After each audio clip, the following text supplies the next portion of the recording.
Hello, welcome to our program today on the role of genetics in reproductive failures. I'm Dr. Mugdha Raut. I am Dr. Mohan Raut. We are practicing gynecologists and clinical reproductive immunologists. We have our centers in Mumbai and in many other parts of India.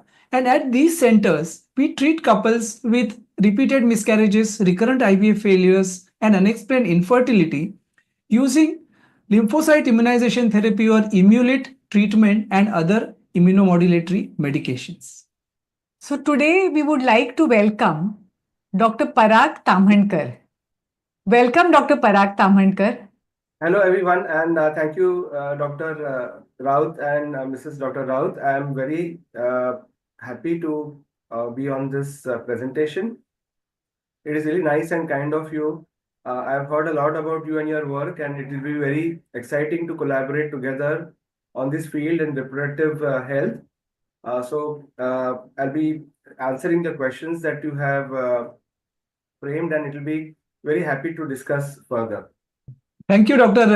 Parag, for joining this special program on role of genetics in reproductive failures. So today we are also very privileged to introduce Dr. Parag Tamhankar, who is a distinguished senior consultant medical geneticist affiliated with several renowned institutions. He is affiliated to the SN Gene Lab Surat, Center for Medical Genetics Mumbai, Jupiter Hospital Thane, Apollo Hospital Navi Mumbai, Reliance Foundation Mumbai, and PD Hinduja Hospital Mahim Mumbai.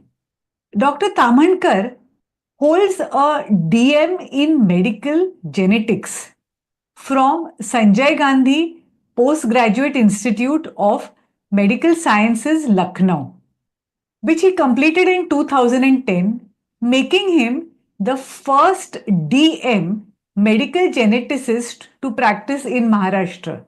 He also earned his MD in pediatrics and MBBS from the prestigious KEM Hospital, Mumbai. With an impressive academic record, Dr. Tamhankar has contributed to the field through 55 PubMed indexed publications, 4 non PubMed publications, and 6 textbook chapters. His excellence has been recognized nationally, including the ICMR Dr. H.B. Dingley Memorial Award in 2013. Dr. Tamhankar's areas of expertise include clinical dysmorphology, inborn errors of metabolism, exome and microarray analysis, perinatal pathology, and many others. Previously, he served as a scientist at the ICMR Genetic Research Center and as a consultant to WHO.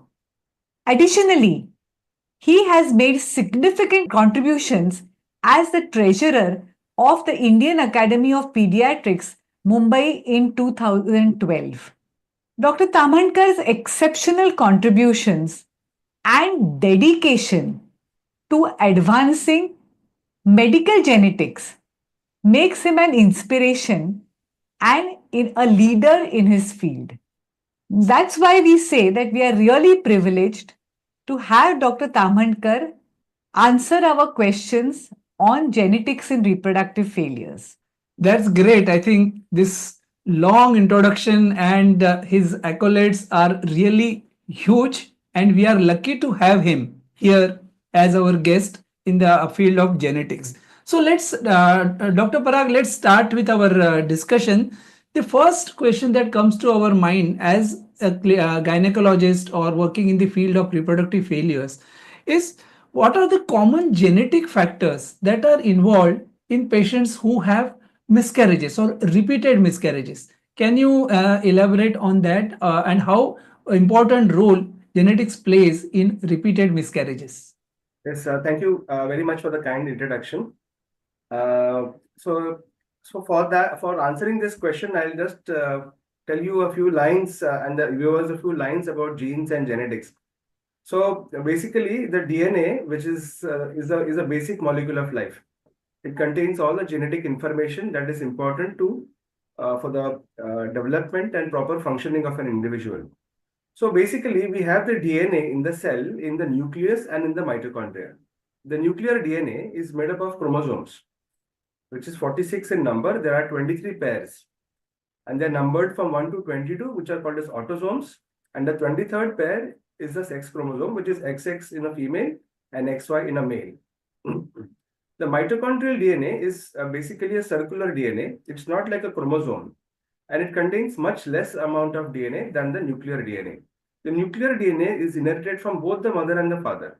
That's why they are in pairs. The chromosomes are in pairs. Whereas the mitochondrial DNA is basically only from the mother. We don't inherit the mitochondria from the father. The amount of DNA in the nuclear genome, as it's called as, is around 6 billion letters. 3 billion letters into 2, that is 2 copies of each letter. So basically, it's a very huge amount of data, and we don't understand all of the DNA material that's there. Okay, out of the 6 billion letters, there are 20,000 genes which are in 35 million letters. So that is called as exome. So exome is basically just 1%, and it is the exome which actually codes for the proteins. And the rest of the DNA is said to be regulatory DNA or junk DNA, as it's called, because we really don't know the function of the DNA, which is not the protein coding one. And in the mitochondria, we have around 16,000 letters. It's very less as compared to the nuclear genome, and it contains 37 genes only. So primarily, when we talk about genes, we talk about mainly the nuclear genes, because mainly the nuclear genes are involved in the reproductive health of the individual. Of course, there are some mitochondrial genes are also very important, but it is primarily the nuclear genes which are predominating the role in their process of reproduction. And so coming to your question. So what are the most common genetic factors, sir? So when we are analyzing, is the most important is the chromosomes, the number of chromosomes and the structure of the chromosomes. Some individuals, they may have interchange between the chromosomal parts. These are called as translocations. And some of the individuals may have some parts of the chromosomes inverted. So these are structural chromosomal rearrangements. Some individuals may have an extra chromosome or a less number of chromosomes. For example, if there is an extra X chromosome in a male, it is called as XXY. That is called as Klinefelter syndrome. So these individuals are known to have azoospermia or related in male infertility. Similarly, if you have a single X chromosome in a female, that is also basically related to Turner syndrome, which is a female infertility syndrome. Okay, so these individuals are basically infertile. Many other individuals, you can have infertility using artificial reproductive technologies, but mainly these patients have male and female infertility. What about reproductive losses? So what happens in those individuals who have translocations or structural chromosomal rearrangements? When the gametes or when the sperm or the egg is formed in these individuals, when the 23 chromosomes are supposed to segregate, right? Because from 46, only 23 chromosomes go to the child. So when they segregate from the parent cell into the daughter cell in forming a sperm or an egg, they don't separate properly. They are susceptible to non-disjunction. That is, the chromosome pairs don't separate 1:1. They may separate 3:1 or 2:1, and then this creates imbalances in the sperm or the egg. Because of these chromosomal imbalances, the resultant embryos will have susceptibility to infertility because of implantation failures or because of losses in the reproductive, like abortions, missed abortions in the first trimester especially, or they could lead even to second trimester abortions because of maldevelopment of the fetus. So, so these conditions or chromosomal disorders can be diagnosed by doing a test in the products of conception or in the parents. So in the parents, we do a test called as a karyotype. where we actually take the cell, the blood, especially the blood of the patients, and take out the lymphocytes, and they are cultured. Once they are cultured, we arrest the chromosomes in the metaphase phase, and we can see the threads, the long threads, and they are captured using a cytogenetic system, and they are magnified 1,000 times, and you get a diagrammatic representation, which is called as a karyotype. So basically, as I talked about this before, there is a nuke cell, which our body is made up of millions of cells. And you can see these chromosomes, they have two arms, the P arm and the Q arm. And inside there is a supercoiled molecule, which is the DNA. And in the DNA, there are 4 letters, A, T, C, and G, which is adenine, thymine, cytosine, and guanine. These are called as the nucleotides or the bases. And they have complementary pairing. The A pairs with T and the C pairs with G. And the chromosome basically is made up of this deoxyribonucleic acid. Okay. So when we look at, so this is how a karyotype looks. You have these thread-like units of heredity called as chromosomes, and they are numbered from 1 to 22. And then there's this double X chromosome, which is a female. And you have X and Y. XY is a much smaller chromosome, and that is a male. XY is a male. So what will happen if this one, and for example, one exchanges parts of this arm to the 3 arms? So there could be a reciprocal translocation. So when there is a reciprocal translocation in the individual themselves, there is no problem. Okay, they are called as balanced translocations. But when they are segregating, this segregation may not be equal. So normally 1:1 segregation occurs. One chromosome goes to each daughter molecule, that is the sperm or the egg. But when there is a translocation, they may give an extra copy or a deleted copy. So these leads to deletions and duplications, also called as aneuploidies or unbalanced translocations. So these are basically deleterious and can be detected in the individual themselves who are having recurrent reproductive losses by doing this test called as karyotype. It was nice to know the basic structure of chromosome and how the defects occur in the process of gamete formation. Yeah. But sir, are there any specific gene disorders or specific chromosomal disorders which are more commonly seen in these patients who have either miscarriages or reproductive failures? Specific particular, if you can tell some of the examples which are more commonly seen or you encounter in your studies. So, like I told you, each gene has a specific role in the body. So, there are also certain genes which are called as thrombophilia, which are, for example, factor V Leiden and MTHFR.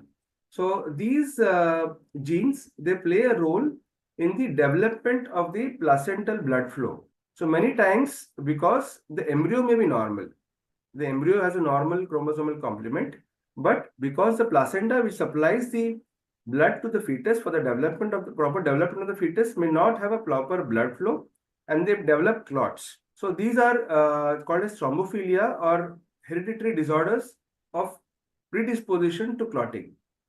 So these can be treatable. This also can be detected in the patients by doing a DNA test for these mutations. And if there is a positivity, we can treat them with blood thinners such as heparin or antiplatelet agents like aspirin. Yes. So when you recommend a karyotype for a couple, Yeah. so do you think the testing for the MTHFR gene and factor V Leiden should be done along with the karyotype? So depends on the indication. For example, first we do it stepwise. For reproductive losses is defined as recurrent reproductive losses more than 3 miscarriages. Right. So karyotype is a basic test which evaluates the patient's chromosomes. And if that is normal, we also do the test, which is thrombophilia. Naturally, in a patient, there may not be more than one cause. It is usually one cause. So we may evaluate the karyotype first because that is more common. And thrombophilia also is common. So thrombophilia is done as the second step. And obviously, we don't get the thrombophilia profile from a karyotype. You have to do a separate test for that. Yeah, which is a PCR-based test. So PCR means basically we amplify that gene of interest and sequence that gene. There could be other genes also Now different genes are being also discovered, especially which can lead to chromosomal imbalances in the fetuses. But they are very rare. They are very rare. If the reproductive loss is especially in the second trimester, much more genes are known. Like for example, if you have a ultrasound detectable anomaly, like you have cystic hygroma, which is cystic hygroma means increased accumulation of fluid on the neck of the baby, or a hydrops, for example, if the entire baby gets swollen, or if you have a specific cardiac defect or a specific kidney defect, especially, which can lead to second trimester reproductive losses, not first trimester, then there is a much more chance of identifying a gene. There are certain genes for the kidney development, for the heart development. There are genes for mitochondria, for genes for peroxisomal disorders. So different pathways are already reported. So depending on the presentation and the findings in the patient, like ultrasound findings, etc., we decide upon the test. If the reproductive loss is especially in the second trimester, we do a test called as exome sequencing on the products of conception as well as in the couples to identify whether they are carrier for a specific disorder. So carrier means everybody has two copies of the gene. A carrier has one copy as mutation and the other copy is normal. So when people are mismatched for a gene, when the couples are carrier for a common disorder, for a common gene, they may transmit the abnormal gene from both the side, from the paternal side as well as the maternal side. And then it may lead to a homozygous mutation or a compound heterozygous mutation in the baby, which leads to a miscarriage, which leads to the maldevelopment of the fetus, either a congenital anomaly, either a baby with a birth defect, or a baby which leads to loss in the second or a first trimester. So, sir, genetics is an important factor in pregnancy losses or reproductive failures. So, you just mentioned about briefly about the diagnostic test. So, can you elaborate a little more in detail about karyotype as well as microarray, and which is preferable in which conditions, or what information each of these can give, and when they can be they are indicated? And I had one more question, sir, whether the karyotype, the microarray should be done only for the products of conception or even for the parents? So primarily when we do a microarray, it is primarily intended for the products of conception. Because if we do the microarray does not detect the structure of a chromosome. It detects only the balances or imbalances. Because the microarray basically is a DNA-based technique. So it does not see the chromosome in toto. It sees the chromosomes in parts. Because we extract the DNA and the chromosomal structure is lost. So in the products of conception, a microarray can detect the imbalances, and it depends on the resolution of a microarray. So what is a microarray? Basically, it's a chip which contains DNA probes, and the DNA from the products of conception is hybridized onto the slide, onto the chip, and then the signals are counted. So it is a counting test. It is not a sequencing test. We don't sequence the DNA. So because we are counting, we can count only the deletions and duplications. If there is a structural rearrangement, but if there is no net gene loss or gain, it won't be detected in the microarray. But sometimes if we find that there is a deletion or a duplication in the products of conception, for which normal individuals are known to be carriers in some places. For example, there is a syndrome called as DiGeorge syndrome. What happens? There is a chromosome 22 deletion on the Q arm of that is the long arm of the chromosome 22. And in some cases, even parents can be carriers for this deletion. So in those cases, we can do a microarray, or we can do a test, another test called as fish test. A fish test for the couples to know who is the carrier once the deletion is detected in the microarray. But naturally, we don't do it directly in the couples unless we have a specific indication. So a karyotype would be done if you have a couple presenting with a miscarriage. We would suggest doing a microarray on the products of conception, as well as doing a karyotype in the couples to understand whether their chromosome complement in the products of conception and in the individual is normal. Previously, when microarray was not available, we used to do karyotype on the products of conception. But there is a high failure rate because these products of conception come through the vaginal tract and they frequently get contaminated and they don't grow. Right. There is another alternative to microarray, which has now recently been launched by many laboratories, which is called a sequencing test. So that is called as fetal sec. It again is it's a sequence, but we actually do a whole genome low pass. It is called as low pass whole genome, whereas we sequence the entire DNA, and then we can come to know whether there is a deletion or duplication. So that is also available in many labs. That is a cheaper alternative to microarray. So that is called as fetal sec or a low pass whole genome sec. Right. So for products of conception, karyotype is not preferred. So it is Yes, for products of conception, it is usually the microarray which is preferred, because it is a stable tool. It does not depend upon culturing of the cells. We extract the cells, even from dead cells, we can extract DNA. We don't require living cells. Whereas karyotype requires living cells. So many of the times, because the products of conception are not viable, they are not living many times, they don't grow in the culture. And then they fail. When the test fails, naturally you have to resort to microarray again. Right, because many a times we send this sample, if that we get the report that it was sample was not in good condition, or it was there was So license. that is not a case with microarray. Right. It is easier obtained, and it is a much more stable test.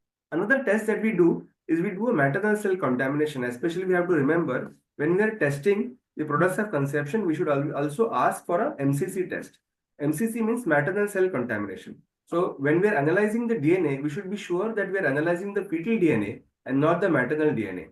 So how is the maternal cell contamination identified? Do we collect mother's blood separately? Yes, we collect the mother's blood separately, and we match the DNA profile of the products of conception DNA and the maternal DNA. They should show that there should be a 50% match, and there should be no overlap in the profile. If there is more than 20% or 30% contamination, then it would probably hinder in the interpretation of the results. So, sir, many times we see that the couple karyotype is normal. Yes. And still, patients do have repeated miscarriages. Of course, there are many other causes which a Yes. doctor has to rule out, like anatomic and infections, other hormonal, metabolic, and immunological, which is our field. Yeah. But even after that, sometimes the couple karyotype is normal, but still the patient keeps miscarrying, or there is an IVF failure. Yeah. So we have come across a lot of papers which now say that genetics plays a very important role in such cases.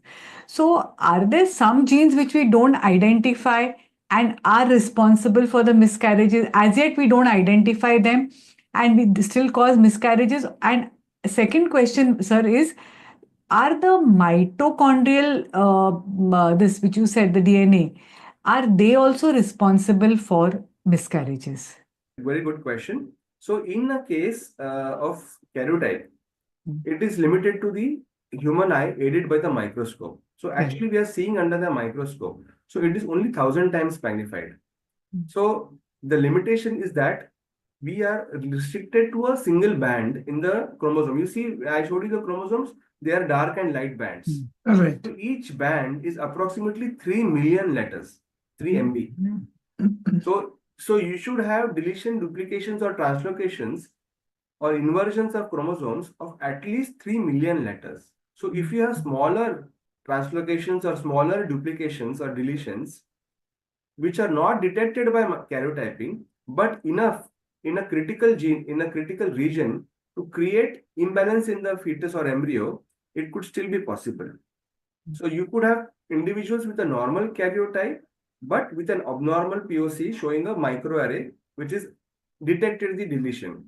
So we usually choose a good quality microarray, which gives at least a resolution of 500 kb or more, 500 kilobases or more. So those 500 kilobases is said to be good enough, and it is concentrated mainly in areas where genes are concentrated. Because you see in the chromosomes, the genes not be maybe uniformly distributed. So the chips are designed in a way that they concentrate more on the areas where genes are present. Another question that you said, mitochondria. Does mitochondria play a role? So basically, there are no genetic disorders which are present in the mitochondria, because if you see the catalogs of mitochondrial disorders, they are primarily related to the neurological development of a child. Okay, there are not enough studies which have said that there may be mutation in a mitochondria which leads to reproductive losses. Mainly, these children are born with a muscle disorder or a brain disorder or diabetes, deafness. So mitochondrial disorders present with the varied presentations. But there have not been enough studies which have detected mitochondrial DNA mutations. But there are certain labs, what they do, they study the mitochondrial DNA quality. So there are few labs which have developed something called as mitoscore. The mitoscore, the lower the mitoscore, the better is the implantation rate that they have said. There are some studies, but it is not uniformly followed in all the labs. So in the PGD report, pre-implantation genetic report, in addition to the aneuploidy score or in addition to the chromosomal analysis of the embryo, you will also get something called as mitoscore. So the score indicates that if the score is below 25, the rate of success is said to be 80% implantation rate. And if the rate is even less than 10, it is said to be even 90%. So that is preliminary studies. Of course, it has not been validated across all the labs. There are few labs which are doing this. Yeah. Okay.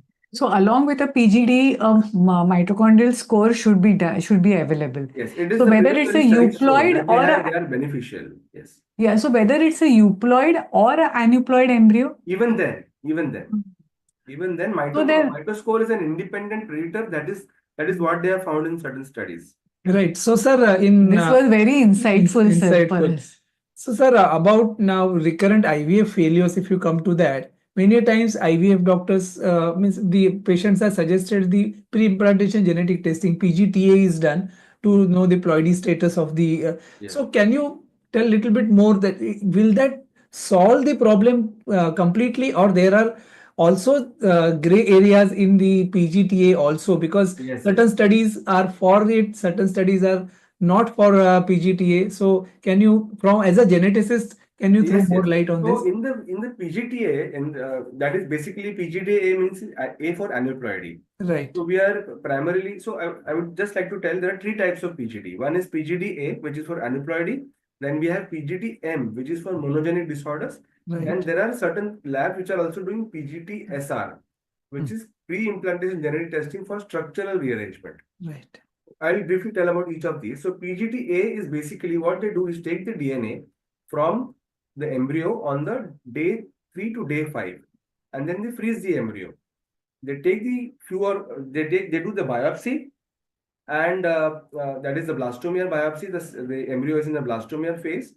They take out a few cells from the trophectoderm, about 5 to 6 cells, and then they do the DNA testing. So from the DNA testing, they do the whole genome amplification.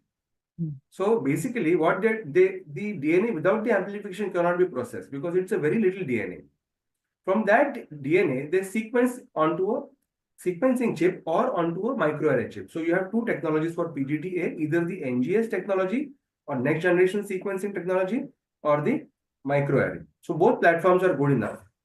And in the PGT-A, you may have euploid embryo. You may get all the chromosomes balanced. Or you may have an aneuploid. Aneuploid means some of the chromosomes are extra. And in this, you may also get mosaics. So what is the meant mosaic is not all cells are normal. Some cells may have the defect, some cells may not have the defect.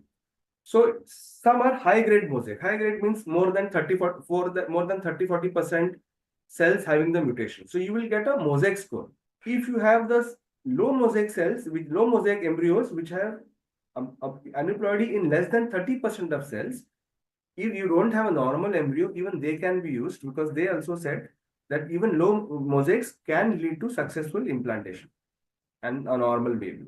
So many other times this debate is still there whether to implant low mosaic embryos, because there are studies which say even low mosaic embryos can be successfully implanted.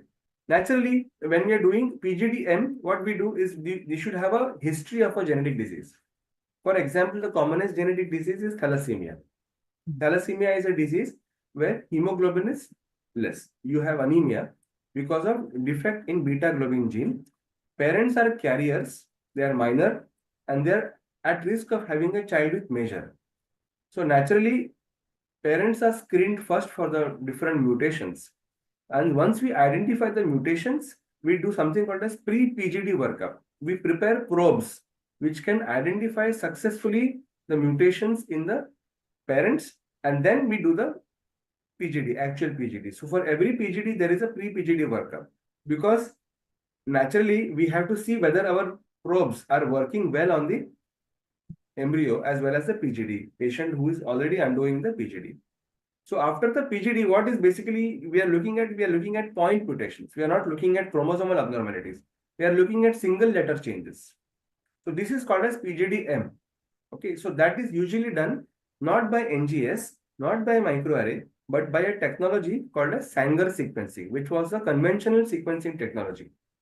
Dr. Frederick Sanger even received a Nobel Prize for this technology, which is discovered way back about 30-40 years back, but is still prevalent and is used for PGD-M.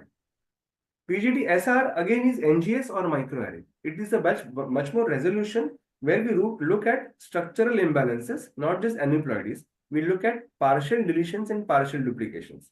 So basically, there are three types of PGD. So they will help in improving the success definitely, or Yes, preventing they will the. help in improving the success. Now, what about PGS? So what is the difference between PGS and PGD? PGS is done for those individuals where we don't have a proper mutation identified in the husband and wife or in previous embryo. They are already normal. Even previous embryo was normal, or the previous baby was normal. The patients have normal karyotypes. They have normal genes. PGS means screening. So we are screening for individuals who are at low risk, but who may have infertility or who may have implantation failure. In PGS, we don't do PGD-M or PGD-SR, we do PGD-A basically. We look at the aneuploidies. However, PGS is not uniformly accepted by all the labs, because there are not enough studies. They say that looking at the embryo, at the structure or the health of the embryo is good enough. If under the microscope, if the embryo is good enough, viable enough, they feel that that is a good enough marker for the implantation success. And PGS may or may not improve the final outcome. So PGS is still not as a guideline for all patients who are undergoing IVF if their karyotypes are normal, because it is said that approximately 5% of individuals who may have implantation failures and reproductive losses may have anything found in their karyotype or anything which is showing structural imbalance where there is a recurrence risk. But if you do a DNA test on embryos which are failing, they found that 60% of these individuals, if they have some amount of chromosomal imbalances, especially those who this. So in the first trimester or in the embryo which are failing to implant, they found that 60% of they may have spontaneous chromosomal problems. Why they occur when the chromosomes in the parents are normal, or when there are no genetic abnormalities, are still a subject of research. So we really don't have answers to that. It's especially in the second trimester where we have much more answers. But in the first trimester and in recurrent implantation losses, not many genes are identified. So, what is the role of non-invasive pre-implantation genetic testing, sir? Yes. So now there is a school of thought which says that taking a biopsy from the embryos may lead to some injury to the embryo. So there are labs which are doing in the spent media. So what they do is they take the medium which contains already the extracellular DNA. So because the embryo is growing, it may have some cells which are dying also and releasing their DNA in the medium. So that DNA is captured.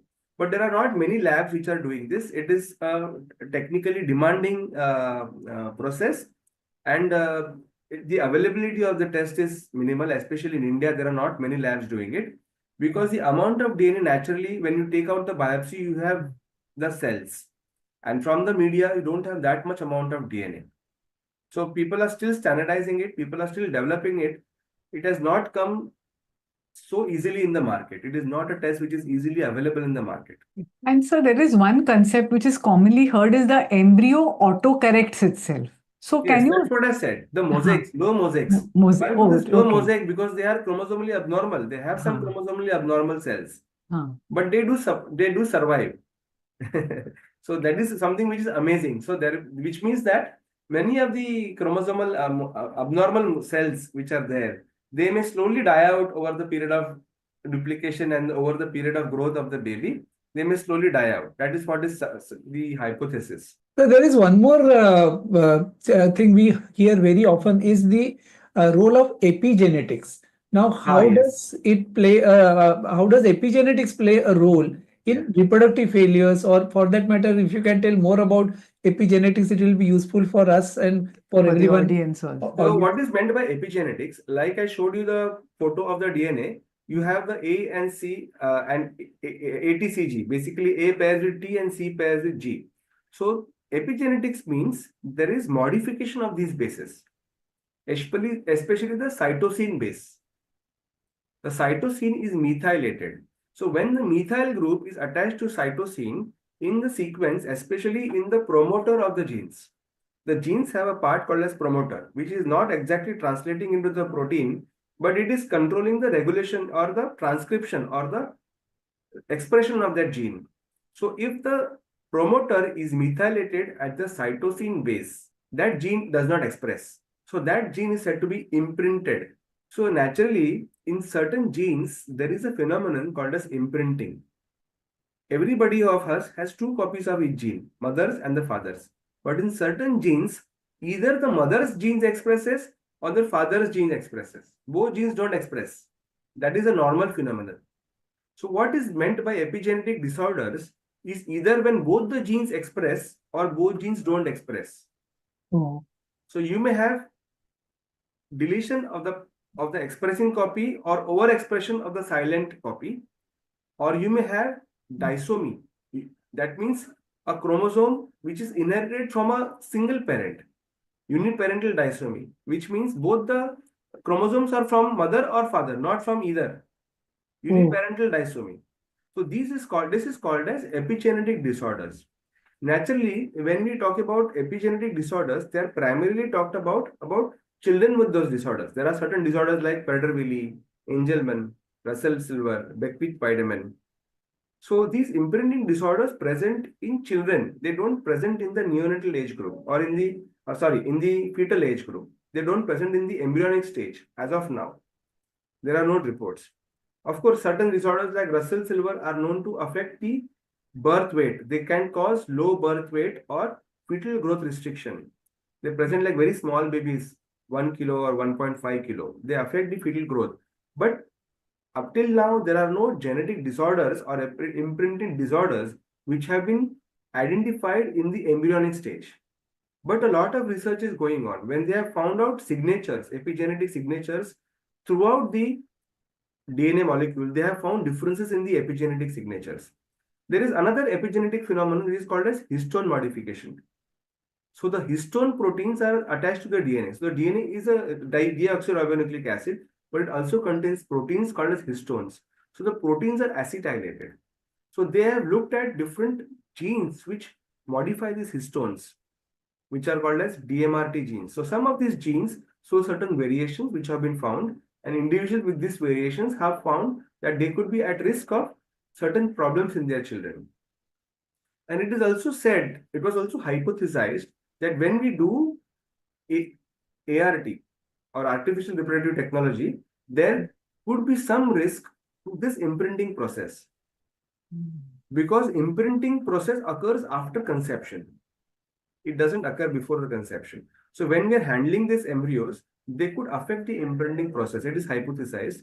And there are some studies which have found that certain individuals who have been born with ART, because of ART, they could be more susceptible. But still, this has not been proven. And we don't do a imprinting test for each and every baby with ART, who has been born with ART. We don't look at their epigenetic profile as of now. So it has not been found to be statistically significant, but there is a hypothesis. So naturally, we will do ART only when it is indicated in a family, not when a natural pregnancy would definitely be preferred over ART. ART is a medical treatment where it is carefully sought out, and these patients are carefully selected. So are there any factors that are responsible for these epigenetic changes? So So yes, that is what I said. So there is definitely that they have found in those embryos. There have been some studies where they looked at this histone modification profile, and they looked at the methylation profile. These are called as epigenetic signatures, and they have looked at the embryos which are the POCs which have lost in their first trimester, and they have looked at the embryos which are abnormal, and they found that there are certain epigenetic abnormalities, but there are no clinically validated tests. So, for example, for doing mitochondrial DNA, we are doing the mitoscore. So there is no epigen score or an epigenetic score which do for embryos. So it is still a subject of research. We are not doing a clinically validated test. It has not come as a clinically available test. It is still in the research phase. So there are no other external factors which affect this. So it's the epigenetic changes. Apart from, you said maybe embryo handling in IVF. External factors, as you're saying, pollutants or certain. Yeah, right. any other environmental factors. So as of now, I'm not aware of any environmental factors. Definitely, there could be. There are certain studies, but they affect more they deteriorate the chromosomes themselves. They just don't affect the histone modification. Right. There are certain studies like PFCs, CFCs or PFCs, the pollutants, certain pollutants. They have shown that they are more. Even smoking alcohol can damage the sperms and eggs and could affect the general fertility rate. But as of now, there is no way to measure it. Yeah. For example, if you have there is no way that we can do other than doing this PGT-A or PGT-SR or a PGT-M. There is no way we can measure these changes for patients who have been exposed to these kinds of agents. So, sir, does a aging mitochondria affect the fertility? You mean to say the mother's age? Age, yeah. Yeah, the mother's age also is very important because the eggs of the mother, they undergo meiosis or a reduction division. And it is said as the mother's age increases, failure of proper disjunction of the chromosomes, which means the separation of the chromosomes is affected. So the commonest is Down syndrome, as you must have heard. As the mother's age increases, trisomy 21 or an extra copy of chromosome 21, the risk is higher of getting a extra chromosome, which leads to Down syndrome, is higher. It is said that around at 45 age 45 of the mother, the risk of having a baby with a Down syndrome is 1 in 50. So, and at 30 years, it is said to be 1 in 1,000. At 35 years, it is said to be 1 in 300. So, as the mother's age increases, the problems of chromosomal separation or non-disjunction occurs higher. And this can definitely be detected by doing an NIPT test. So this is a test which is done during the pregnancy on the circulating DNA in the mother's blood, on the circulating fetal DNA in the mother's blood. And it is a test available.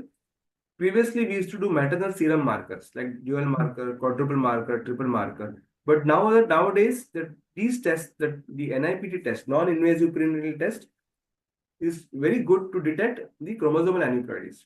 So even if the patient has undergone an IVF, we still do these tests. Even if the patient have done an IVF and they have done all the tests, we do prescribe doing a NIPT test.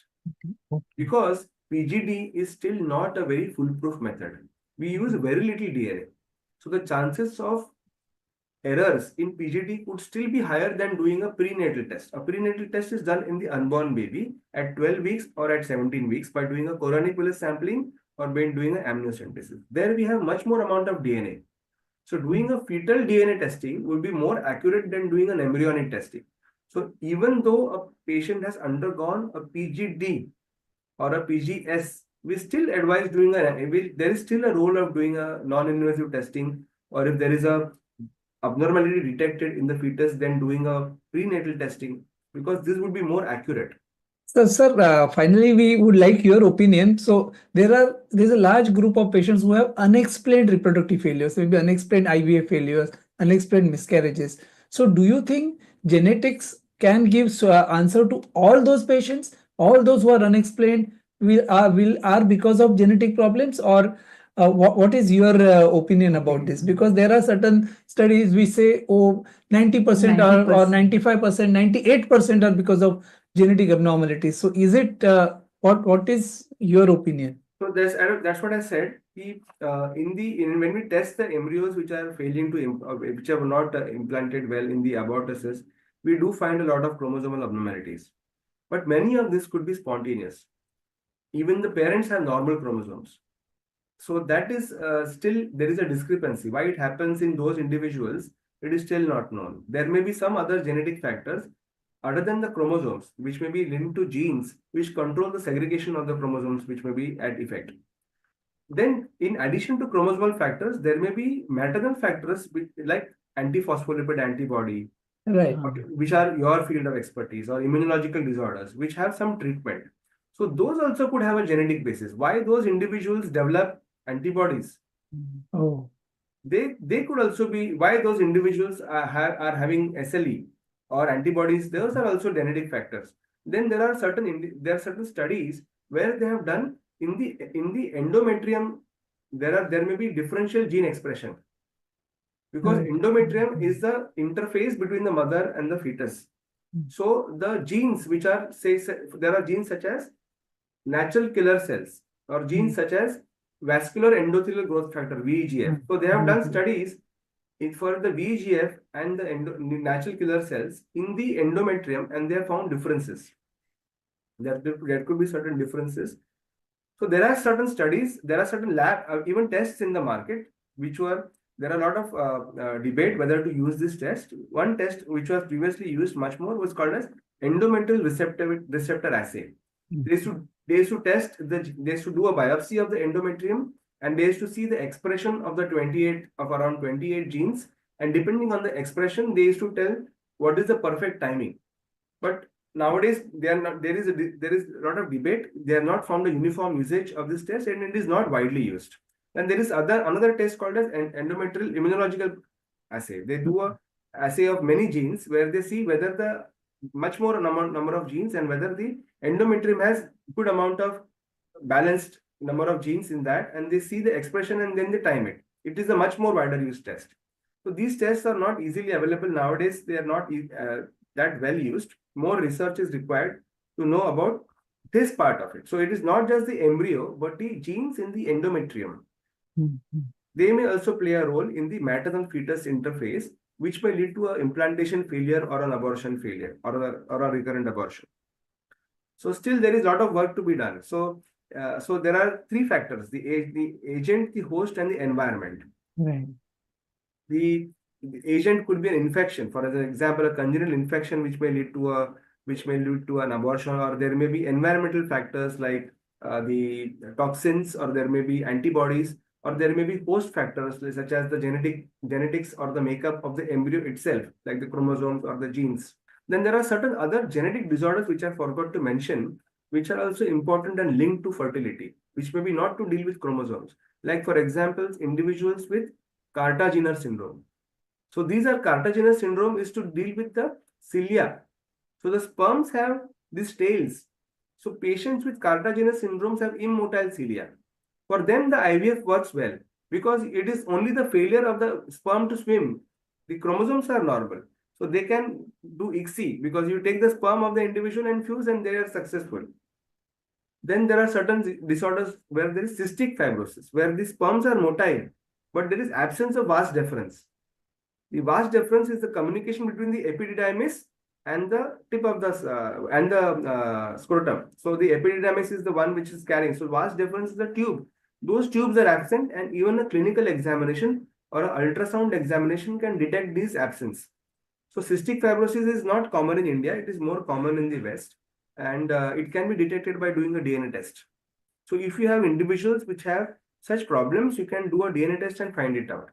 So there are other factors like this which are related to fertility and reproductive problems. Because one thing, when we were in medical college and when we were always taught that in case of repeated miscarriages, genetics doesn't play a very it's not very genetic problems are not very common, or genetic factor is quite uncommon if patient has multiple miscarriages. So all miscarriages may not be because of genetic factor, especially if the genetic makeup of the parents, that is the karyotype and all, is normal. So do you think so? Still, So that's what I'm saying. they have found statistically that 70% of the first trimester miscarriages and around 70 or 60 to 70% of the embryonal abnormalities are because of spontaneous chromosomal abnormalities. And the parents, they themselves may have normal chromosomes. So why this occurs, why this phenomenon occurs is not known. There could be other genes which may play a role. But definitely doing a PGD or a PGS will be helpful in these families. I'm not saying that it will be possible in each and every case, but definitely in those cases where we have evaluated and found out there is an abnormality, PGD, PGS will help. But it may not recur in the subsequent pregnancy, right? So They if may it not is recur. They may just not a recur. spontaneous one. If the chromosomes of the patient is normal, they may not recur. So similarly, there are certain another studies. They do a sperm DNA fragmentation test. You must Right. have heard about it. But we as a geneticist, it is used more by IVF specialists. They see the how good is the fragmentation, and it is said that although the chromosomes of the individual is normal, of the male is normal, DNA fragmentation gives a good idea about the health of the sperm, and they can be treated. They give medicines to treat it. So we would really like to thank you, sir, for an extremely insightful program. We also got to learn so much from you, including the basics, the advances which are happening. And I think it is very important that we take the opinion of a geneticist before the next pregnancy is planned. If the first or the second one has resulted in a miscarriage or there are IVF failures, I think it is very, rather than just going on allowing the patient to conceive or causing IVF failures, it's definitely worth. And thank you so much, Dr. Mohan Raut and